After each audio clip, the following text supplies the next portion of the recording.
సతీ సావిత్రి. ఇది పురాణాల్లో ఒక అద్భుతమైన పాత్ర. దీన్ని చాలా మంది ప్రేరణగా తీసుకుంటూ ఉంటారు ఈ కథని. ఈ పాత్ర గురించి తెలుసుకోవాలంటే కథలోకి వెళ్ళిపోదాం. పూర్వకాలంలో అశ్వపతి అనే రాజుకు చాలా కాలం తర్వాత సావిత్రి అనే అమ్మాయి జన్మించింది. చిన్నప్పటి నుంచే ఆమె చాలా అందంగా ఉండేది. అందంతో పాటు తెలివితేటలు, వినయం, విధేయత, అందరినీ ఆశ్చర్యపరిచే ఒక అద్భుతమైన గుణాలు ఆ సావిత్రిలో ఎప్పుడూ ఉండేవి. సావిత్రి కొంచెం ఎదిగిన తర్వాత తనకు నచ్చినటువంటి సత్యవంతుడిని ఇచ్చి పెళ్లి చేయడం జరిగింది. సత్యవంతుడు మహాసూరుడు అయినా అతని ఆయుష్ మాత్రం చాలా తక్కువ అని ముందే తెలిసింది. అంటే అతను తొందరగానే చనిపోతాడని తెలిసి కూడా సావిత్రితో పెళ్లి చేయడం జరిగింది. అయినా సావిత్రికి అతని మీద విపరీతమైన ప్రేమ మరియు నమ్మకం.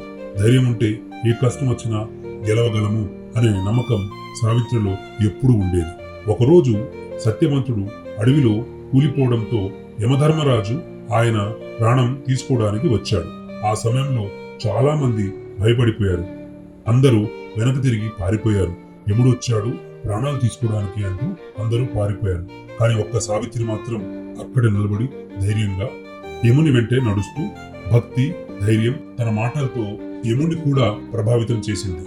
నేను నా భర్త లేకుండా బతకలేను స్వామి, మీరు నిజంగా ధర్మరాజు అయితే నా ప్రేమకు న్యాయం చేయాలి అని వేడుకుంది. యముడు మొదట ఒప్పుకోలేదు. చివరికి సావిత్రి ప్రేమ నిజమైందని తెలుసుకొని ఆమె పట్టుదలకు మెచ్చి సత్యవంతుడి ప్రాణాలు తిరిగి ఇచ్చేశాడు యమధర్మరాజు.